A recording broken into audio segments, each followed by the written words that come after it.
Hi everyone, I'm Dave Vest for ArizonaCoyotes.com. We're here today at the United Center in Chicago for the 2017 NHL Draft. Now the draft hasn't even started yet, a few hours away, and yet a huge day for the Coyotes. Two trades made this morning. The first with the Chicago Blackhawks. Coyotes get defenseman Niklas Chalmerson, and then another trade with the New York Rangers. Coyotes get center Derek Stepan and goalie Antti Raanta. Let's start with what happened first, the trade with Chicago for Niklas Chalmerson. Yeah, no, it's a guy that we targeted for a while now. Obviously, Oliver's a big part of our team. He had a tough year, but if he's at his best, we think we got a chance to do something special. So we think Chalmerson's a perfect partner for him.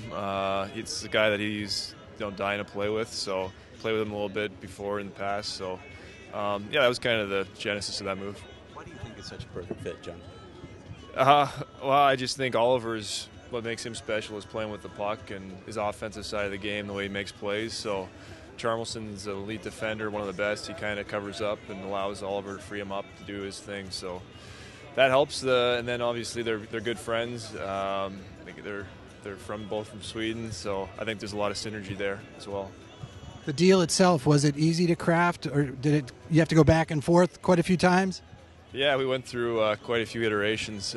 Stan was good to deal with, though. I think they've decided they're trying to kind of shake some things up on their own. So tough to give up Connor. I like Connor a lot. He's a good kid, and, good person, and good player. So they got a good one as well. But obviously, with where we're at, we wanted Nick to come in, give us some stability there, and be a leader. And we think he'll do that for us.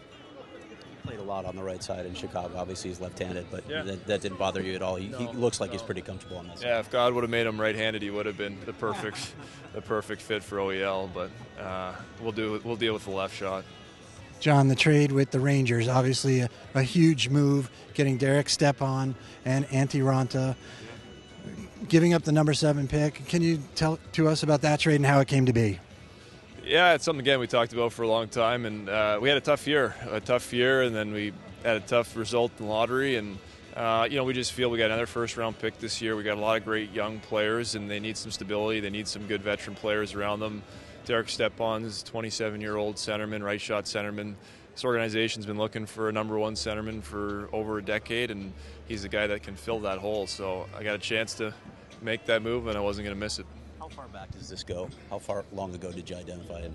Yeah, well, I think Jeff wanted to keep him, but he's a guy we had circled on our list, so I kept bugging him, and probably for about a year I bugged him. And again, same thing where they've had some success, and now they're looking to maybe kind of change things up on their end. So found some opportunity and made the most of it. What do you like most about Derek's game? I think he's just a solid 200-foot centerman that can make plays, win face-offs. He can play in all situations, top competition. He just checks all the boxes for a top-line center for us. And we've got a lot of great young wingers, but they need that stability up the middle of the ice to have success and break pucks out, make plays. And like I said, power play, penalty kill, he excels. John, it's been a kind of a whirlwind couple of days. Yeah. Week. Did you expect things with Tippett to boil over the way they did, or were you hoping he might come back for another season? I was certainly hoping he'd come back for another season overall, but having said that, it wasn't out of the blue necessarily, but, you hope that things can kind of work moving forward, and then that's life. Sometimes they don't work, and doesn't mean I don't love Tip and everything he brought to the organization, and all of his blood, sweat, and tears he put into it is certainly appreciated, and we're just trying to build off that now. And it's through guys like the owner and Tip that help to build off what they've done over a long time. John, what's your read on why that relationship couldn't continue? It's not my relationship really to comment on. I think when you have endured what we have in Arizona, which has been difficult, it wears on you. It's tough. It's not easy for anybody, and I think over the years it's difficult, but sometimes it works, sometimes it doesn't. John, how much of an added bonus is it to bring in a guy with championship pedigree in Chalmers? He's got 3 cups. Yeah. No, that's huge. That's huge. We need winners. We need even Derek Stepan's a guy who's been the guy on a contending team, got to a Stanley Cup final, being that guy. So again, we have a lot of great young players. We need some leaders, some guys to show them how it's done, and both Derek and Nicholas are guys that can do that. John, what have you seen from Antti Ranta to make you think he's ready to be a number one goalie in this league? Yeah, we've looked at it from every angle, quantitatively, qualitatively. It just keeps circling back to, of all the goalies that weren't elite starters last year, we think that this is the guy that can do that. So I think he needs some opportunity and some support, and I think he can be that guy for us. What do you look at a veteran backup to support him, to compete with him? No, I think he can do it. We're not too concerned about that, but we're still evaluating our entire goalie situation and seeing if there's anything out there to make us better, like any other position. What does the profile of the next coach look like for the Coyotes? Of the next coach? I'm 24 hours past Dave Tippett. He's a tough guy to get over, so I'm focused on picking the best player tonight and then going from there. You hoping to get more done trade-wise over the weekend, so some holes to fill? Yeah, maybe tonight. So I think we got some areas where we can improve, but the number one center, top pairing D, and a starting goalie, it's quite a bit in 24 hours, so start there. John, you made that trade versus Smith? Yeah, I mean, again, I think I said it right from the get-go. Like, there's a large grouping of good goalies, UFA market, trade market. So having said that, he was at the top of our list. So when he was literally the number one, it wasn't like he was in the top 5 in our analysis. He was the number one guy we were going after. When we got a chance to get him, we wanted to make sure we got him. John, there was talk that you aren't interested in maybe picking up somebody else's cap problem, like in the past, the Pronger situation. Do you feel the organization has moved past the acquisition of, say, a Marian Hossa's cap hit just to get to the floor, that kind of thing?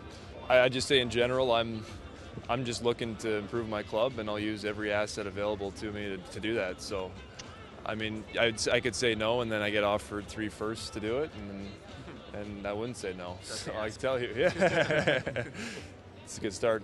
You used to be patient, judge the moves in their entirety when you were done. You obviously acted pretty quickly here. The draft hasn't even started yet, but were you pretty confident that you'd be able to secure some of these moves that you were looking at? Well, we had the flexibility, and we created some more, obviously, through some of these moves we made this week. But it's a big picture thing. Building an organization, it ebbs and flows, and sometimes you hit and sometimes you miss, and it's a journey. But I think we've took a big step today, and we got a lot of ground to cover still. So I still expect we can do some things to improve our team. John, from an outsider's perspective, it seems like Andrew Barroway has had a lot of influence in the last couple of weeks, and I was wondering if you can characterize what that influence is on the inside. Yeah, I mean, he's 100% owner, so usually those guys do have some influence, but I work well with him. I respect him. I think he's trying to do what's right for the organization in his mind moving forward, and I mean, he's all in, right? He's all in. He wants what's best and wants to help find us an arena and keep us there long term. He wants to help us build a team. He's invested emotionally, financially, everything, so I respect that about him.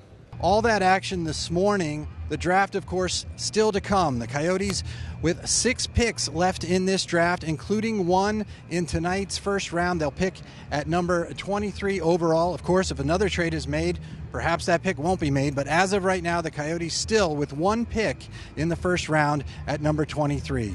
We invite all Coyotes fans to watch the NHL Draft on NBC Sports Network. It starts at 4 o'clock Arizona time. And, of course, follow along all weekend at ArizonaCoyotes.com for coverage of Round 1 tonight and of Round 2 on Saturday.